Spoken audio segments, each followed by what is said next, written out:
All right, this is the first time I get to introduce Nikki Hiltz as a U.S. champion and American record holder on the podcast. Has that settled in yet? Definitely not. No. Yeah, that's actually wild. I don't think, yeah, I've really like heard that said yet, but I guess it's true. So go with it. How did it feel to upgrade the Instagram bio? Because I saw that you already did it. I was going to ask like when you planned on doing it. Because I may have checked like a day or two afterwards. I was like, oh man, like there'd be some people who like that's the first thing they do when they're like responding to messages. It's like, oh, I gotta update it immediately. You waited a little bit. I think Emma actually made me. She was like, "When are you gonna change your bio?" And I was like, "What? Like, I don't know." I was like, "What will it even fit? Like, where do you put it?" So I actually delete. We were like, I was like, "What do I delete?" I was like, "The Pride 5K can't go. That has to stay." So you're like, but yeah, it was actually I think yesterday. I guess threw it up there. Yeah, well, it's good for marketing, and like people need to know. We've got quite a bit to catch up on since the last time you were a guest on the podcast. This has been just kind of a phenomenal season for you. Let's start with the fact that this outdoor season, first ever time that you went out to Europe. You've been a pro for like several years, and I can't believe you had to wait this long. What did you make of the entire time out there? Yeah, it was just for whatever reason, like every year it didn't really make sense to go. Like 2019 was my first season as a pro, and it was like Worlds was so late. Also I was just like, I don't know, just getting used to training as a pro full time. 2020 obviously didn't happen. 2021, it was still weird with COVID. And then last year I made a big change. So it was like, I think I need to be in flag kind of full time to get used to this altitude. So this was kind of like the first year to even make sense to. And yeah, it was just so fun. Like I'm like, how have I not done this? Like, but yeah, just such a blast. And like the meets over there, they really take care of you. On every single meet, I got shuttled from the airport to the hotel. Every meal provided for you. Like we were just like joking, like imagine being European and then coming to the US. Like and like you're used to that treatment and it's just like you want to do sound running or something. Okay, flying to LAX and then on your own find a hotel. Like meals, no, you're on your own. Like it's just like I don't know, they just take really good care of you over there. And I had a blast and met a lot of people. Went to Norway. I'd never gone to Norway before. I went there twice. Yeah, it was just a blast, honestly. And then I raced pretty well, like just kind of every race kind of building on top of the other. And then I eventually, got into the Oslo Diamond League. That was my last race over there. And so that was the goal going in. Like maybe I can squeeze my way in, but kind of was like far fetched. And then it all came together. And that was just a great way to end it too at my first Diamond League. And, to run that well, to have Cory run that well, it was just really great momentum, I think, going into USA's. Did you feel pretty good after you raced at on track nights in Paris and you ran that fast mile that, oh, okay, all right, the call is going to come. I'm going to get in. Or like, what were those moments like where you're kind of like, I hope I did enough to like earn a spot in the Oslo Diamond League? Yeah, I just was like, I think I almost had really low expectations of like, it's not going to happen. I'm not going to get in. And then so when I ran 422 one, I didn't think that was going to be enough. I was like, okay, well, I'll just go back and train for USA's. And then I saw my agent, John Ricky, works for Howie, like at the meet. He's like, hey, you got into Oslo. And I don't think I've ever been happier. I was like, what? Like, I was just stoked. Like, yeah, that was like, I think I ran like my fastest cooldown ever because I was just like so excited. And then I think also just having like such low expectations, not going to do it, not going to get in, and then being like getting a lane, it was like, okay, I'm going to make the most of this. Like I'm going to like let's take advantage of this opportunity because who knows if I'll ever get it again.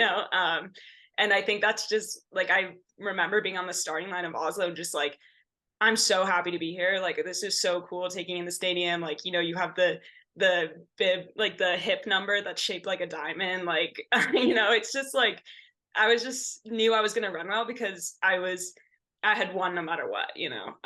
And so that was a really cool feeling. Does that take a little bit of adjusting? I guess, like, even though you've been a pro for several years, but Europe's a little different because a race could pop up like 2 or 3 days after you had just run a race. And so you'd run fast in Paris, but then like, were there certain tweaks, or like, is that the next phone call conversation with Mike? It's like, all right, so now how do I get race ready to do this all over again in 2, 3 days? Like, how did you sort of handle all of that? Because that's like the side of things that like I feel like fans aren't as attuned to. It's like when you're out in Europe, it's not necessarily like you don't really train all that much because you're constantly racing and jumping at the next opportunity. Yeah, I think like especially the way Mike does it is we chunk like training together and then we chunk racing together. So like extending my stay over in Europe by 4 days is like it's really nothing because like I'm in race mode now, not training mode. So yeah, I think I squeezed in like one more little workout and it was more like a glorified pre-race. But yeah, I think you're just I think I also run the 1500, so we're so used to rounds or like going like running a 15 next day run it again like so I think it's easier than I think people might think it is to and then we also in the back of our mind knew that it could be a possibility too, so yeah, but it is like you're kind of on the fly making decisions, and maybe you were going to do an 8 mile run but instead you're going to do like 4 in strides afterwards the next day to get ready for another one. Right.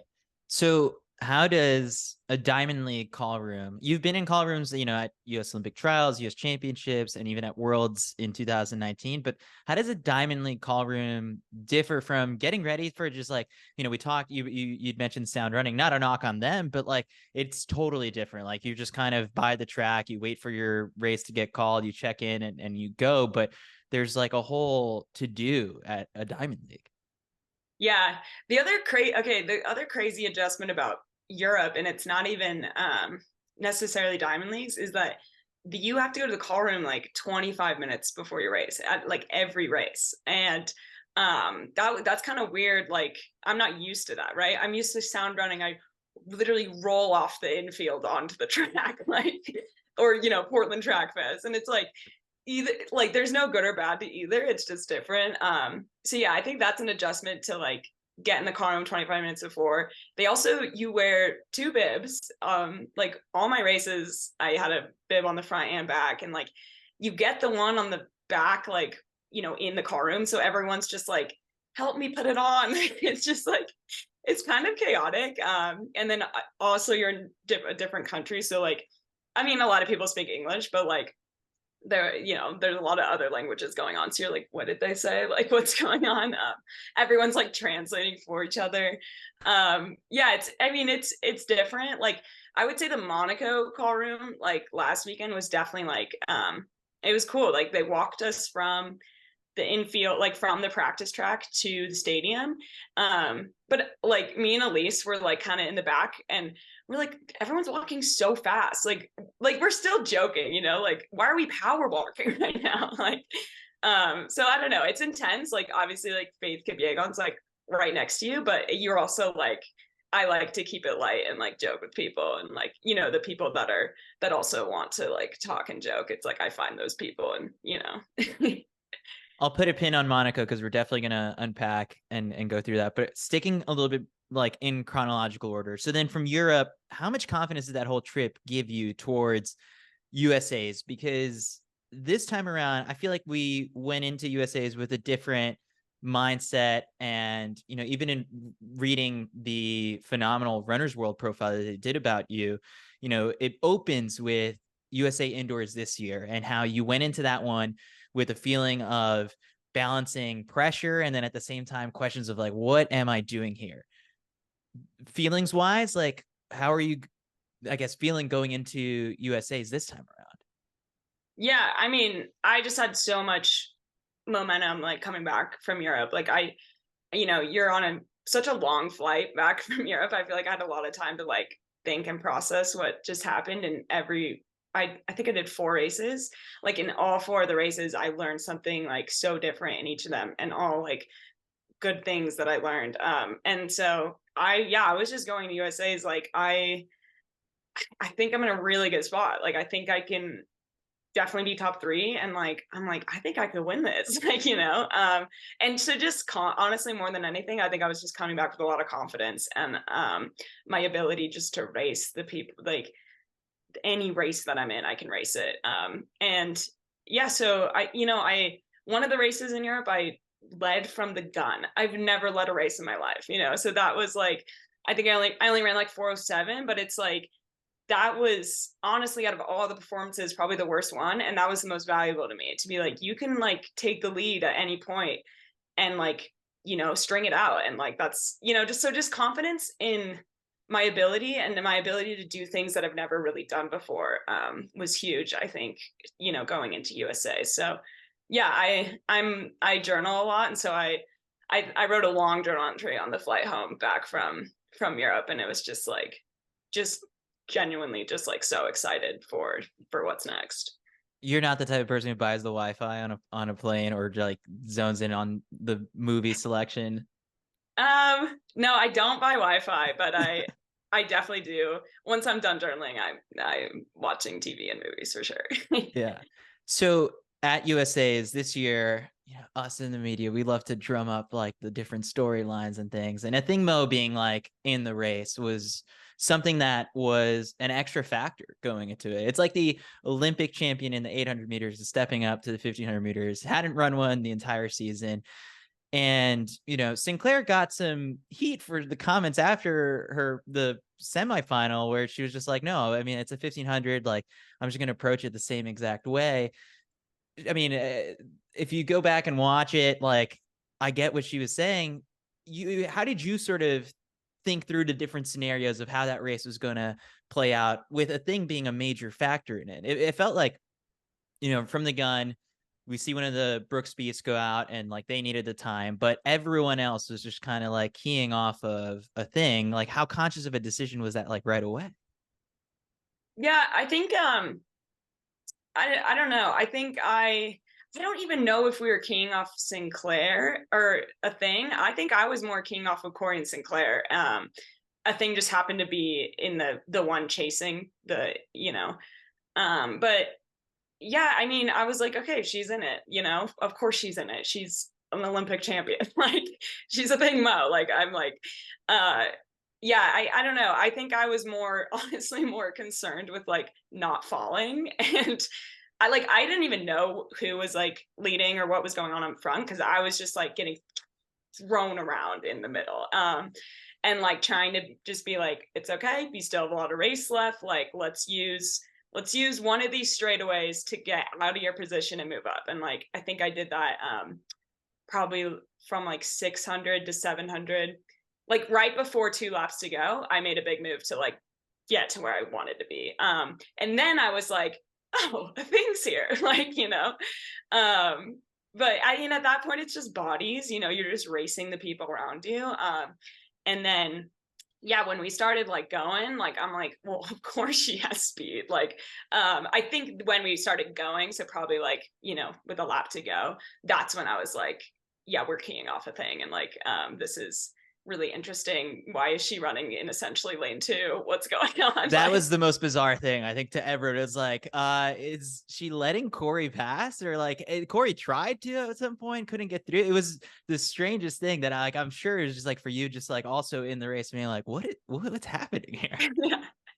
But I mean, it's honestly smart. Like, it forced me to run in like lane 3. And like, I ran a lot further than 1500 meters in that race. And like, when it's slow like that, though, it's okay. It's way more about positioning than like, I need to ride the rail and run less distance. So yeah, I mean, I knew that when I kind of knew at a lap in, I didn't know what, like, I didn't look at the clock or anything, but I could just feel the pace. When I knew it wasn't fast, I'm like, just stay on your feet and this is going to be exciting as hell. Like, so and I think each lap that went by, I was just getting more and more excited. And yeah, with 200 to go, like, there was a lot of people there, but I was like, I'm confident that like, no matter what, you'll be top 3. Like, I just knew how I just had so many more gears in me, like, when and like, and then I think it wasn't until 100 to go that I was like,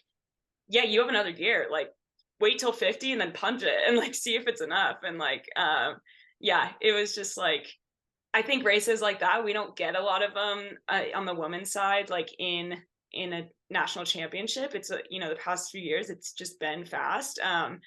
And so it was really fun to like get a more tactical one and like kind of see who could like figure it out and like be top 3 that day. So yeah, it was just a really exciting race, very, very stressful at times, but it's all about like playing the game. And like I think that's why anyone that runs the 15, that's why we love it. It's like it's just like a game of chess out there.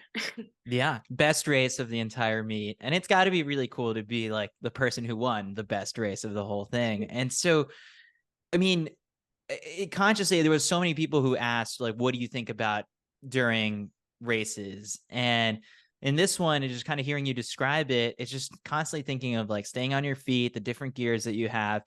But like, even in that final 100, it's like, at that point, you must have known, okay, I'm on the team.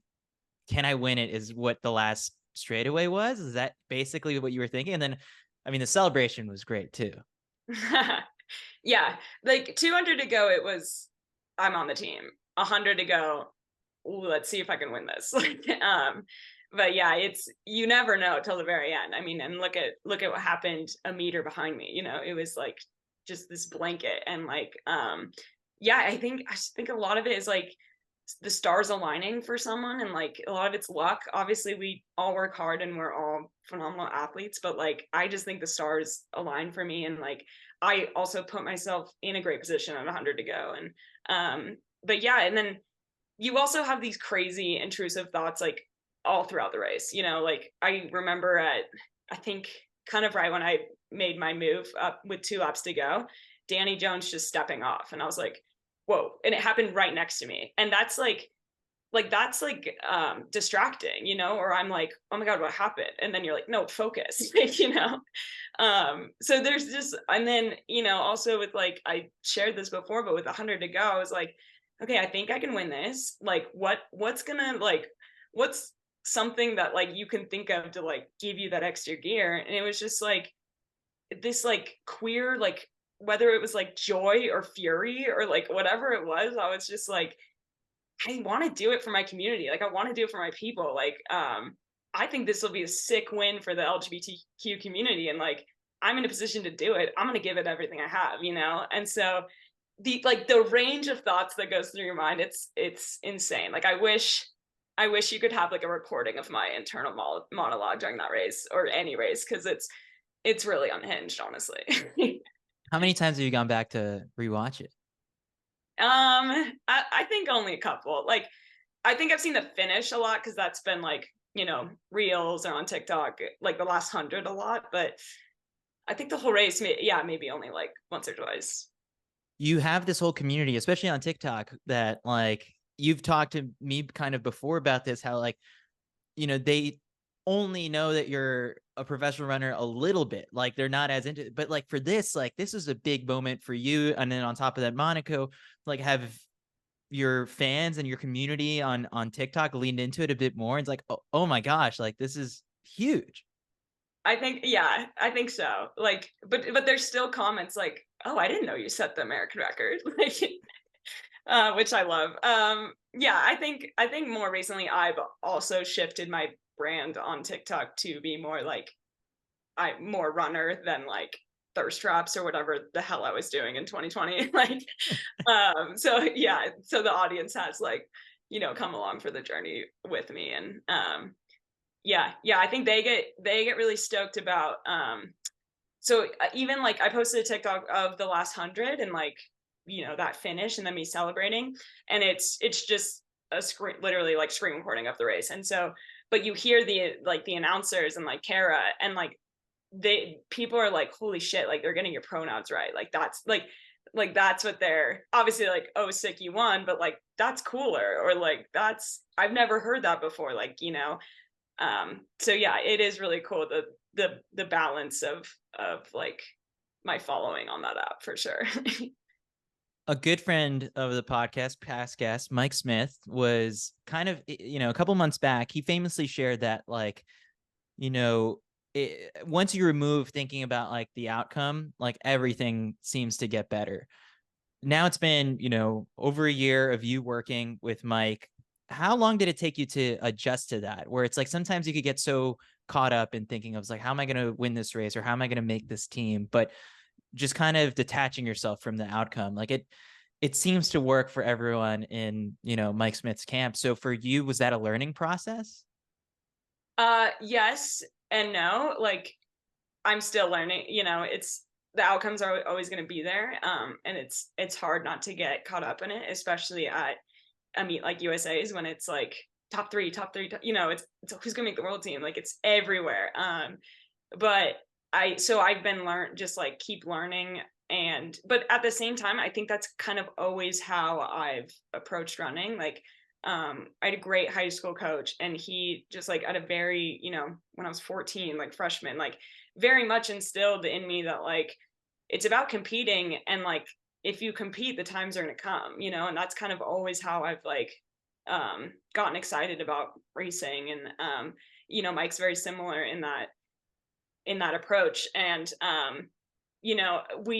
we talked a lot about like there's going to be a lot of noise and hype about like who's going to be top three, but every time your mind wants to go there, go back to like process and like, all right, what am I going to do at 200 if a thing mows there? Like what am I going to do if I'm with coming up on 2 laps to go and I'm in the back? Like how do I like think about all the possible ways this race could go? Like what if it's just really hot from the gun? Where are you going to sit? Like so just really like I thought about that race so much before it even happened that like when certain things were happening, it was like I had already been there. And so that was like, I think that's why I did well in the race. And kind of like instead of saying my goal is I want to win, say my goal is I want to have a really good last 100, right? Because that's saying I want to win is so out of my control. I can't do that. Like I can't do anything about that. But saying I want to have the best last 100, like that's something I can visualize, like feel like practice feeling how I'm going to be feeling, like think about my form, like that like focus on the doing rather than the outcome. And it's been super helpful. And like I think, yeah, like you said, like everyone here and in this group like has really bought into that. And like I think you see it. The hardest part, I think, that comes with you in your case is that like you also represent this entire community and it's an added component that you want to do really well for them. And you fed off of that being that representation at USA's. So, I mean, there's a little bit of pressure that you also add to yourself. I mean, and it comes at, as a result of just being in different circumstances than like a Woody who can just detach himself from that. Cause it's like, I don't know, you have so many more eyeballs that you want to try and impress it. And you've kind of talked about before how they're not dependent on you to win. You just want to do it for them, but you're adding a little bit of extra pressure for yourself. Yeah, definitely. And but I add it in a way that's like motivating for me. In like it's motivating me to do well, and yeah, it's really powerful. Like I think it's just basic like psychology when you can like, think of yourself as like bigger than just yourself, like you're going to pull something out of you that like, I don't know. Like I think in college, whenever I was on a DMR, like that's when I split my fastest 1600 because I'm holding a baton. I'm doing it for like more than just me. And so I think that it's like definitely like can be pressure at times, but more it's just like an opportunity and like to do something cool. And it's also cool because like no matter what, at the end of the day, I have good or bad race, like my community's always going to be there for me and like love me no matter what. And so it's yeah, it's kind of reframing it as like this is just a really cool opportunity to maybe get some more eyeballs on the queer community. So how did you celebrate your first US title? What'd you do afterwards in Eugene? I did a victory lap, Yeah. which was awesome. I think that was my favorite part, the whole celebration. I saw my parents and Emma like on the backstretch with like probably at the 200 mark. We just had this like big group hug and like, yeah, just that whole victory lap was just so special. And afterwards went to drug testing. Then I we had an Airbnb. It was me, Colleen, Emma, and Katie, and yeah, just got back to the Airbnb, and Colleen bought me like shitty gas station champagne, and I popped it, and yeah, it was pretty chill, honestly. Like I think I've turned a new leaf for those who knew me back in my college days. It really wasn't a crazy celebration. We got pizza ordered too, like, and but it was just like sweet. I was just like with all my people, and you know, my parents are there, and like I don't think I would have wanted it any other way. Like, and we were just like, what the hell just happened? Like, did I just outkick Athing Mu? Like, what the fuck? Like, it was more just like, yeah, just like basking in it, and like, yeah, just being around all the people that support me and helped me get there was really special. I feel like that should be on a shirt. It's like, what the fuck just happened? Did I just outkick Athing Mu? Like, sell that for, you know, Pride 5K merch for sure. Yeah. And don't knock gas station champagne, because this one had the little taste of victory, I think, to it, and you can't get that in a regular store. Yeah. So how soon after that do you realize that, like, all right, the U.S. champion gets invited to Monaco, and like, all right, let's do this one? Yeah, I mean, you kind of have I talked to my agents before USA's, and we had like a plan and a B plan. Like it really depends. Like the racing after USA's really depends on what happens at USA. So, you know, I won, so I got to do my A plan, and that was race Monaco. And yeah, I obviously talked to Mike about it too. Like, does this make sense? It's kind of far travel. What do you think? And yeah, he was like, I think we go, and you just come back and like just rip it. Like, no, you know, this one's just bonus. Like, there's absolutely nothing to lose. Like, so yeah, I think obviously I just soaked in the victory. You know, I wasn't like immediately like, let's get ready for Monaco. Like, I was having a blast that next day at the Pride 5K group run, and then, you know, watching Sunday of the meet was epic. And yeah, I definitely like wasn't immediately like game mode again, but it is fun to have something to like look forward to, especially when you have all that momentum. Like, okay, what's next? And yeah, and that was Monaco. And I think it was probably the next day. Mike was like, when I was asking him like, okay, do I go? Do we full send? Do we accept? And he's like, yeah, let's go to Monaco and be there halfway. And I was like, okay. So yeah, and that was kind of it. And then yeah, I came back to flag. And I think the craziest part about the time between like USA's and Monaco was I was just like, Em and I were like sitting on the couch with like Scout, and I was like, wow, nothing's really changed. Like It's like, I'm not in a fancy house. I don't have a new car or anything like that. It's just like, oh, it's just a cool new resume booster. Exactly. I'm like, now what? Like, yeah. Which I think is special. You know, it's like, yeah, my life doesn't look any different. Like I just have an updated bio, I guess. Did Monaco live up to the hype once you got there, in terms of just like, you've seen people's Instagrams over the last couple of years, and it's the yachts and the hotel rooms and the fancy cars and stuff, and you get off the plane and make your way over to the Fairmont Monte Carlo? Did it live up to hype?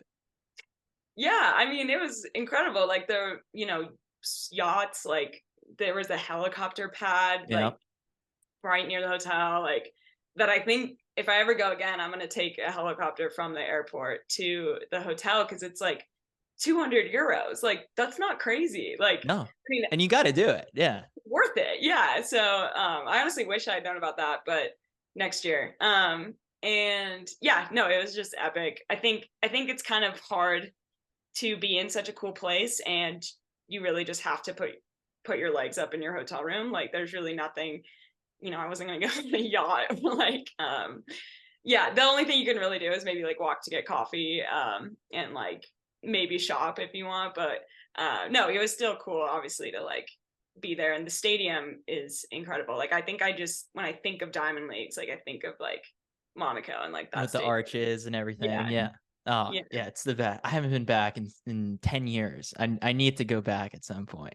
All right, so unpacking Monaco, morning of, you kind of beforehand, I think the day before, you tweeted the Barbie meme saying with the do you guys ever think about dying? And then it was like, me to the field this Friday in Monaco, and Faith brings us through 800 and 204.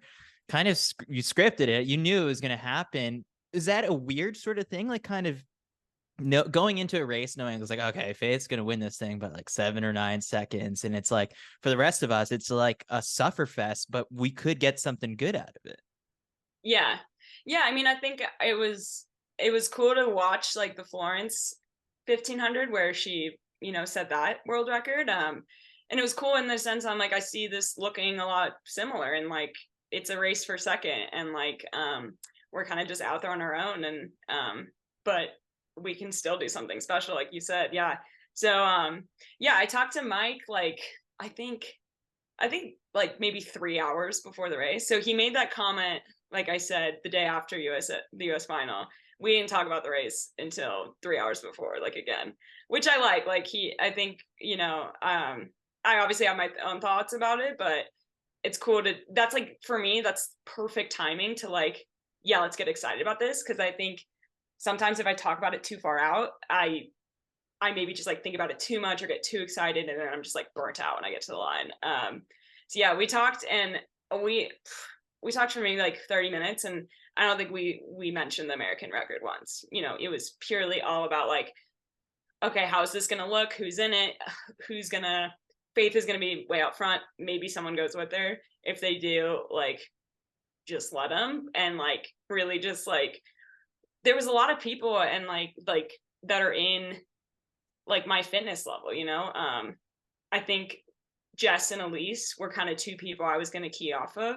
And yeah, it ended up, Laura Muir ended up kind of being the rabbit for our group. And it was really just all about like racing, and like the other thing was like, the only time thing we like said was, he's like, let's see if you can be like 207, 208 at 800. And that's like, I think the fastest I've gone through is like 209. Like, so that was like exciting to me to like, let's just try something new. Cause like, I have nothing to lose. Like, this is such a special race in that it's kind of sandwiched between two really big championships. And like, we don't have to go through rounds to get here. It's the best in the world, and we're fresh, and we're running a mile. Like, let's rip it. Like, so yeah, that was just exciting. And then after 800, he's like, you really like, if you just 800 to 1200, you just have to stay attached. Like, and if you're there, like the last lap's going to take care of itself. And like, so that was kind of like my race plan going in. And that's pretty much like what happened. I remember with 200 to go, I kind of had fallen off the pack. And then with 100 to go, like they definitely had to jump on me, but I just really trust my last 100. And I just was like, I think the only time I thought about the American record was that last 100, because I was like, you have to beat Elise no matter what. Like, if you guys are going fast enough, like if you're not in front of her, like she's gonna get it. So yeah, I think I barely outleaned her, and ended up getting sixth. And the results took forever to come up on the screen, but like when they did, it was such a party, because everyone set their national record. Like 7 of us are out there like stoked, and it was just so like, this event, like everyone's just so happy for everyone. And like yeah, it's just really cool like to see the camaraderie, and like we know like if one of us is gonna do well, we're all gonna rise to that. And like Faith is just like the nicest, coolest human ever. Like, it's just like, it was so special. And like yeah, just to be in that race, like how historic and how cool. Yeah, so it was just super fun. I guess that's one of the biggest things that like some people are like dwelling on. It's like Faith ran crazy fast, under 410, and like no one had ever done this before. And there's obviously in recent years been like a cloud of suspicion hanging over so many of the people near the top of that all-time list. But then it's super encouraging, and I guess like a sign of who Faith is, when all of the competitors, even like these women that she's beaten for like world championship and Olympic medals, are there to like lift her up at the end and celebrate. So as one of the competitors in that race, I guess, can you kind of speak to that? I guess a little bit of like, what is it sort of that leads the rest of the field to really kind of uplift Faith as like, all right, we got a good one here? I mean, okay, think about how, like, you, Chris, as a track fan, how cool it is to see a woman run 407. You're like, Right. so cool.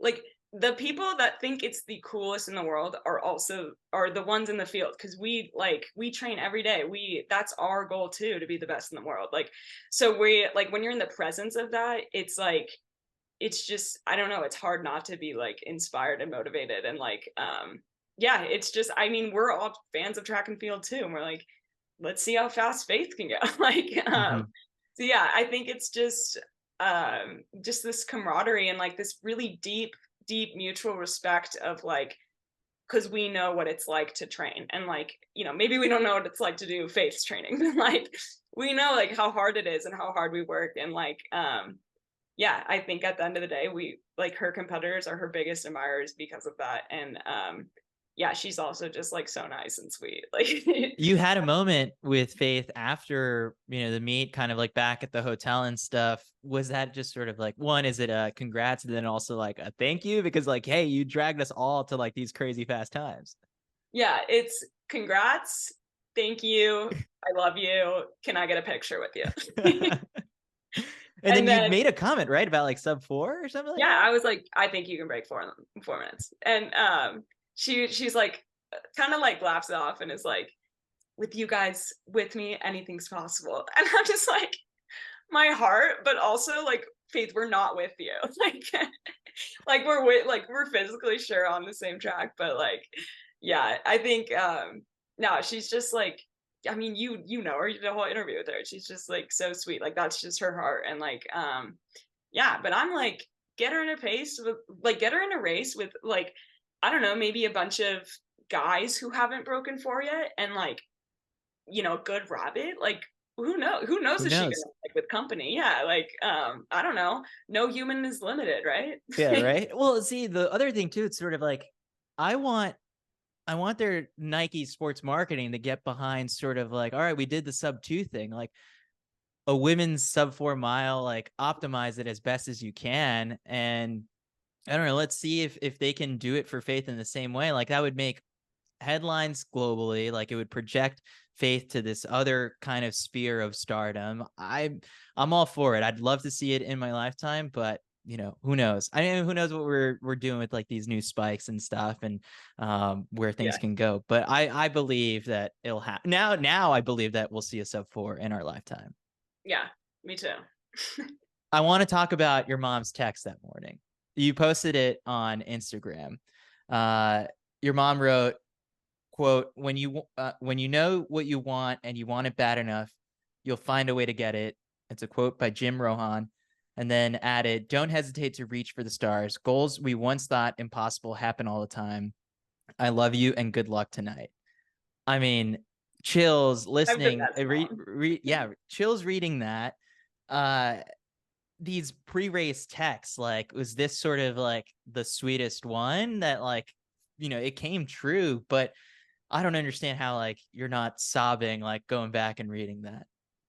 Oh, I mean, I do. I definitely tear up. Like, it's so, yeah, it's incredible. Like, my support system is um, incredible, and like, of course I'm gonna run well. I have a mom that sends me a free race quote every race. Like, yeah, no, it's so sweet. And like, yeah, no, she definitely knows like kind of exactly what to say when. And you know, I wasn't really thinking about the American record, but like, that text is obviously, you know, maybe like subtweeting that. But like, yeah, I mean, that last 100, I'm like, anything's possible. Like, Elise and a lot of these girls like have a jump on me, but like, I really want this thing, and I'm in the position where like, I'm closing on someone instead of, you know, being closed on. So I have that advantage, and it's just like, it's also just this deep want of like, I want that. Like, you know, the quote said, and you're gonna find a way. And so, yeah, no, I mean, she's incredible. And yeah, every there's a ton of people who are like, so how do I get on this Oh yeah. chain or this group chat? Like, I want a pre-race quote. Yeah, your mom just, if free business idea, just start texting people before races, like all these different quotes and stuff. Yeah, obsessed. Great. It was, when I saw it, I was like, oh my God, that's so amazing. It's so wholesome. Yeah. So wholesome. I can't wait to hear what her text is going to be like before World Championships. So I guess like you wrote on another Instagram post, momentum is everything in this sport. So you've got all this good juju going on right now. Like, what are you hoping to turn that into for World Champs? Like, in terms of just like, you've been to Worlds before 2019, make the final. This time around, what, as of, you know, with a couple weeks to go, and obviously your fitness could get better, what would make a successful showing at the World Championships for you? Yeah, this is where I think everyone wants me to say an outcome, but Yeah, that's right. Oh, that's right. Mike says outcome detach oriented, the Chris. outcome. Yeah. A good race at Worlds would be a race that I'm proud of, you know, like maybe I do something I've never done before, or maybe I have a epic last 300 instead of a last 100. Like, I think a race that I can walk away proud of, and like a race where I like compete for every single place. Like, if I can't get first, try to get second. Can't get second, try to get third. Like, you know, and just really like not going to change the way I've done anything. Like, it seems to be working, and what I've been going into races is like, I just want to compete and like beat as many people as possible. So yeah, I think that's the goal. I, of course, you know, want to make it through the rounds. I want to be in the world final. And yeah, I think a special part about finals is that like anything can happen. You know, there's no rabbits. So it's like, I don't know, it could be a 349 race, but like could be 355. Like, you don't know. And so yeah, I've also like, I've never broken four, like, you know. I was gonna bring that up. Do you know your 15 PR is now under 4 because of your split from the Yeah, mile? Technically, you split, yeah, 359.61. But yeah. like, are you the type of person who's gonna be like, okay, that's my 15 PR, or are you like waiting for it to be like in an actual race? I don't know if that counts. Yeah, I kind of love that I'm like national champ, American record holder, never broken four. Like, I kind of love that. Like, uh, no, I mean, so time wise, I guess it would be cool to break four worlds. Other than that, that outcome, like, I don't know, compete, and like see where it gets me. And yeah, I think, you know, I Mike like does a really good job of like peaking, and like I think we're just timing it really right. So I'm really excited like to see just like, yeah, see it all come together, and like in Budapest, and you know, be there with Cory and Sinclaire too. Like, I think like whether like they're in on this too, like I very much project like we're a team, and like we're in this together, guys. And you know, so yeah, they're, you know, I'm excited for them. I think they're in phenomenal shape right now, and also very good tacticians. So like, you know, I think we'll have 3 in the final, and like then just mix it up from there. So yeah, I'm just excited, and like really trying to not have like an outcome goal, just compete and see where that gets me, because that's kind of been my mindset all season, and it's gotten me some pretty cool places. I love that. All right. And then looking before we get into these listener questions that were submitted on Instagram, Pride 5K, October 7th. Here's your chance to plug it. This year, the proceeds are going toward Point of Pride. How'd you connect with that charity? And like, how many people have signed up? And I guess like the last couple years, you've surpassed, like, I guess we're getting pretty close to like over $100,000 raised, like just across like the history of the Pride 5K. Yeah, total profits we've raised before this year were 112. Oh, wow. Yeah. Yeah, which is incredible. It's like, you know, that was with 3 years, so it's kind of averaging like 30,000 a year towards a charity. And yeah, this year, you know, we've partnered with the Trevor Project the past 3 years, an incredible organization. I think everyone should go check them out if you don't already know. But this year, just, you know, it feels different. Like, it feels the climate in and around the queer community is like, I think our trans community like needs some help right now. And so Point of Pride is just this organization that specifically helps trans people get the healthcare and gender affirming care that they need. And that was really important to me and Emma. And we're like, yeah, we're always going to love the Trevor Project and support them, but like, let's switch it up. And like, I think it's really cool to see that there was a little bit of like what if not as many people sign up, right? Like, what if this is controversial or political? And it's like, no, like trans people's rights is not political. It's human beings just wanting like to live as themselves. Like, and so it's really been cool to see that like it's the same momentum as the past few years, if not more. Like, and that's just like really special, like for me as like a trans person to see that support, like, and it just shows like the LGBTQ community, like we support everyone. And like if someone needs more help right now, we're gonna, you know, support them. And so yeah, it's $35. It's October 7th is the race day, and we actually just announced the 5 cities that are going to be hosting group runs on race day. So yeah, the 5 cities across the U.S. It's San Francisco, New York, Houston, Atlanta, and Phoenix. So we tried to do like a big spread and hit maybe every part of the country. And yeah, I think our hope is that it makes it more accessible and people can find community in those cities. And then also, you know, wherever you are, like it's virtual, so you can run it. If you're near one of those cities or want to travel to it, great. But if you want to just run it from your front door, you know, that's always an option too. So yeah, all proceeds go to Point of Pride, $35. And yeah, all you have to do is complete a 5K on October 7th. I love that. And I signed up last year. I got to sign up for this year's race for sure. Yeah, I mean, I saw the giveaway that you're doing for your bib from Monaco. So like a lot of cool efforts to get, you know, people to sign up. I encourage people to do so. I'll include the link in the show notes to this one. I just saw, here's a kind of another aside base, you know, kind of going off of this, but you dunked on someone on Twitter and it was so worth it. It was great.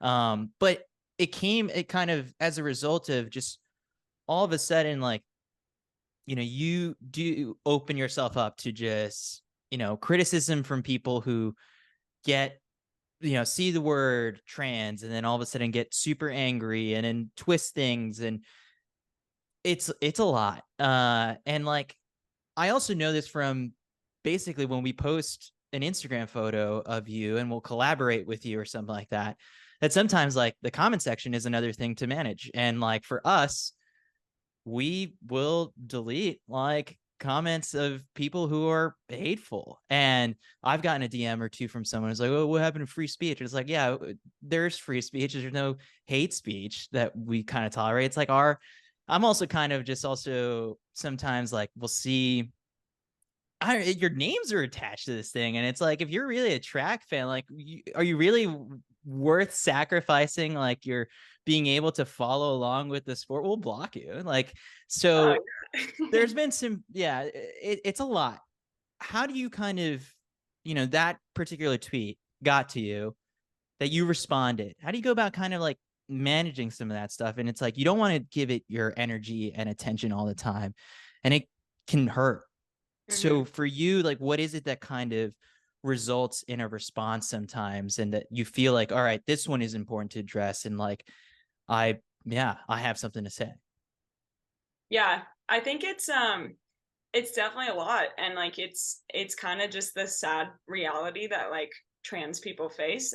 You know, trans people who choose to be like seen in public and vocal, like are just met with like backlash and a ton of like bullshit. And like yeah, I think for me it's like I've heard it all at this point. Like there's not a single comment that someone can make that I haven't heard yet, right? Like I get told I'm like, you know, I'm sick, like I have like a disease in the head, and like I'm like, okay. that I'm you know, a man taking away like spots from women, or like that I'm on testosterone, or like I wasn't getting enough attention for my sexuality, so I had to just make up this gender identity. Like I've heard it all, and I'm like, maybe that's someone's truth. Maybe they genuinely think that like I just want attention and that's why I did it. But like that's not my truth. Like I know that I knew about my gender identity way before my sexuality, right? Like I've known that I'm trans my whole life. Like I know that I'm not on testosterone. I know that I'm not a biological male taking away spots from it. Like, so I can like sleep easy knowing my truth. And like, yeah, honestly, it's embarrassing for them. Like, it looks like they don't know what they're talking about. And like, frankly, they're getting left behind. Like, there's more people that support and love me than there are that don't. Right. And like, I think that's taken me a few years to figure out. Like, I think right when I came out, I didn't know that or believe that. I was like, all right, everyone hates me. The world's against me. Like, I don't even want to be in this sport anymore. Right. But that's completely shifted and it's the other way now. And so, yeah, I feel like I was kind of fed up the other day and I was like, honestly, like, I feel bad for you. Like, I like this much hate, that must be exhausting. Like, I wish you peace, you know? And so just kind of leave it at that and move on. And so, um, yeah, I feel like it's still, but it doesn't make it any less easier. It's just kind of, that's how I have to like think about it. And then also just like, I really don't want those comments to like change me. Like, I don't want them to harden me or like shut me off to like, okay, I'm not posting, or like, all right, comments, no one's allowed to comment, right? Like, I want to keep that open because I get to connect with so many beautiful people. And like, so yeah, that's also been a practice too, of not completely like shutting down or putting my walls up. It's like, there's other ways to combat these people. And I think just show them compassion or love or like, yeah, is like kind of how I've gone about it. Yeah, no, I think you've got the best approach to it. And it just sucks that like, these people aren't going away. Like, and Mhm. they always pop up just kind of, or will create burners. I think that's the craziest part. It's like when it's like, all of a sudden it's like no profile picture, one follow or no followers. It's a Yeah. lot, but yeah. All right, let's shift to some happier questions that were submitted from the audience. Corey Dog asks, what's the next tattoo? I don't know. I have a lot of ideas. Like, yeah, I think it's more just like finding the time to go get them. But I actually have a notes app in my phone. My notes app is wild, but I have like a list of tattoos that I want to get. So, I think I want to get a palm tree at some point. I want to get a hot air balloon. I want like a roller coaster.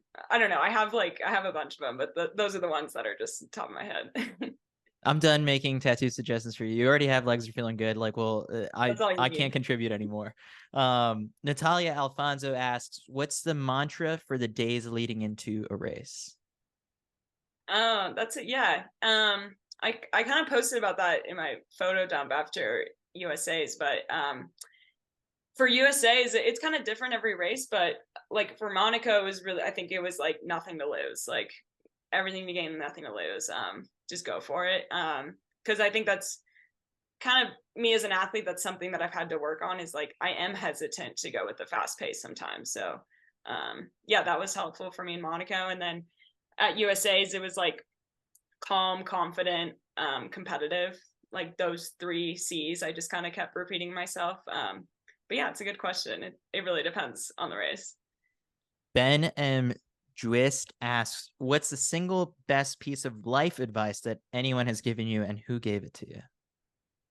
It's got to be your mom, right? I did that, my mom.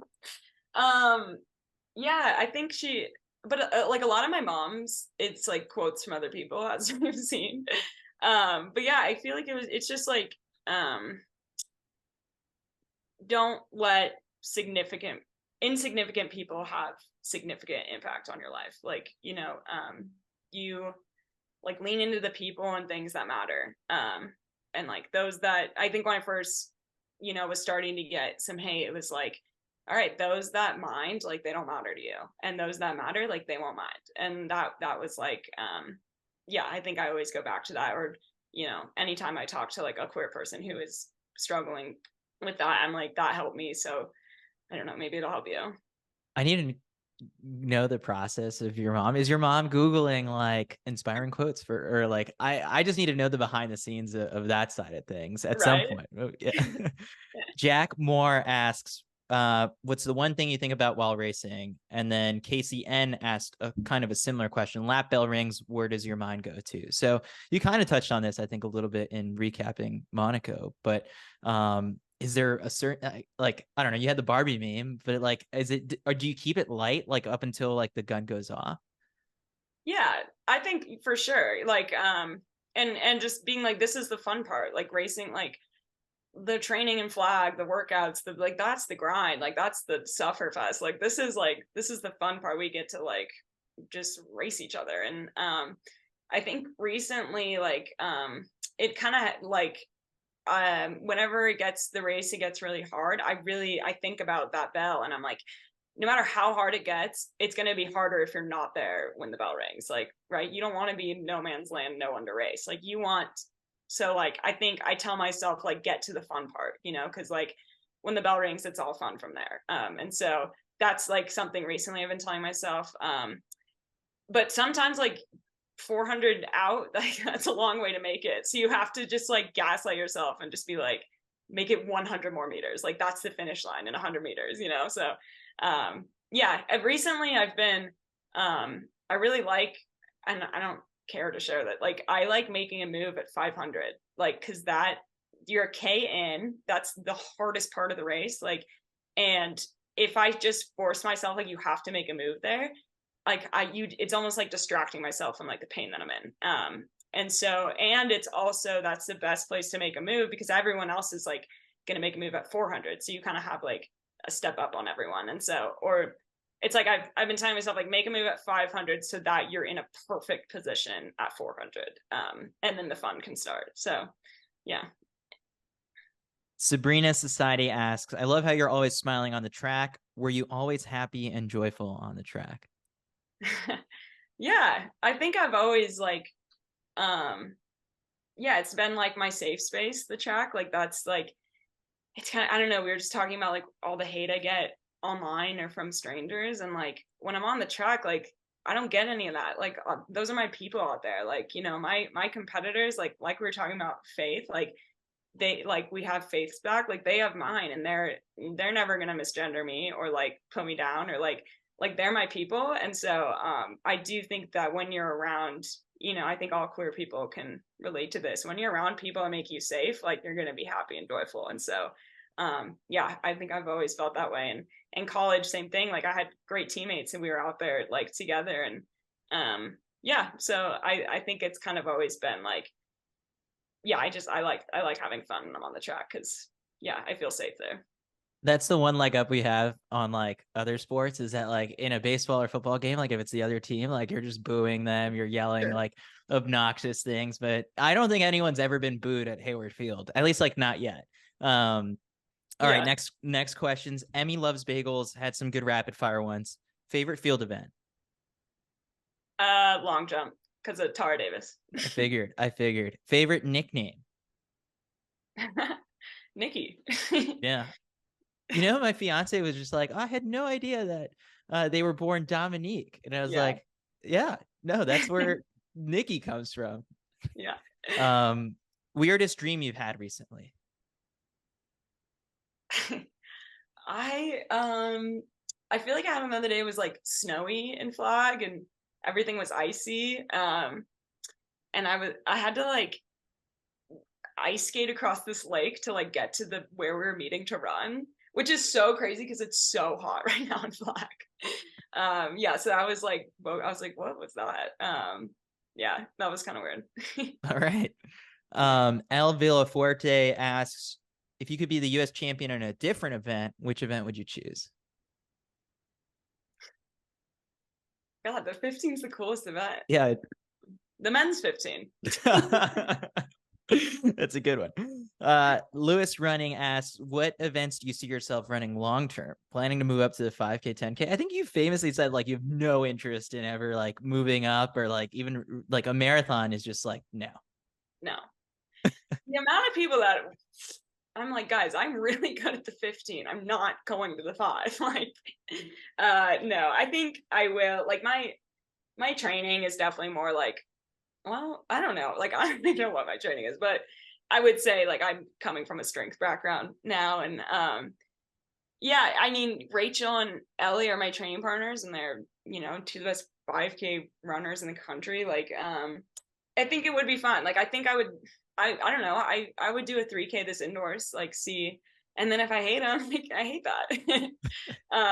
Yeah, I think eventually maybe, but I don't know. I want to run another 8 too. I think that I run about 1 8 a season, and I would love to do like, I don't know, more than one, so I can kind of figure out how to race that one. And yeah, I think I can break my PR, and yeah, I don't know. Beat Athing Mu again. Yeah. No. You're good for one 5K a year right now, and it's the Pride 5K. Exactly. That's the only 5K I'll be doing. Zoe Tanis asks, how do you broach getting people to get your pronouns right in personal settings? Oh, it's exposing me, but I really don't like that's something I'm really working on, and that's really, really hard for me, is correcting people. And I do feel bad about it sometimes, because it's it falls on like the people around me to like do it for me. It's just so awkward, like, and it happens so quickly. And like, yeah, but I'm learning, and like yeah, so it's something that I'm not great at, but I'm trying. And I think it stems from like, it's honestly easier to stand up for others than it is yourself sometimes. And like, I really feel that when it comes to like social settings. And but Yeah. the other thing is, like, when I'm in a social setting, like, those are my people, like, they don't misgender me. Yeah. Ryan Dunning asks, if you could bring any celebrity guest to Worlds to show them the sport, who would you bring? Oh, that's a great question. Like, someone that doesn't know the sport. Yeah. Oh, I think I've been watching like a lot of Queer Eye recently. Okay. And I think JVN, like Jonathan, Yes. like, that would be so fun. I feel like they would just be like be so interested to see like what their takeaways are. Like, yeah, I love them, and yeah. JVN had that whole show, like, I think on Netflix, about like different things explained. Yeah, and it's like, do one on track explained. Yeah. With exactly. You as like the guest host. Yeah. Final question that was submitted by listener Timmy N says, how'd you connect with Sha'Carri Richardson? They reposted your American record graphic.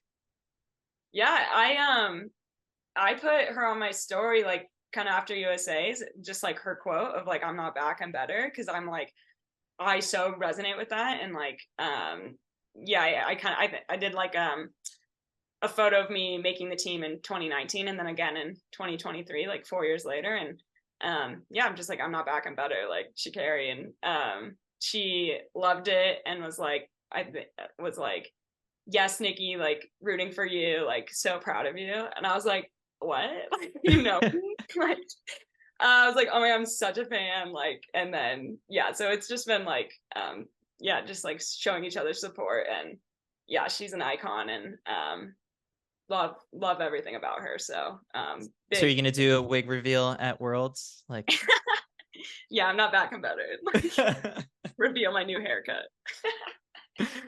All right, Nikki. Well, I've taken up a bunch of your time. I'll let you get back to all the cool Flagstaff things that you've got going on between now and Worlds. And we'll see you in Budapest. This has been awesome. And I think, yeah, I wasn't in Doha. So first time we both get to be at a World Championships together. And we're going to do CITIUS Mag House and our show every day. So we'll have to have you in our backyard so you could chat it up with us out there.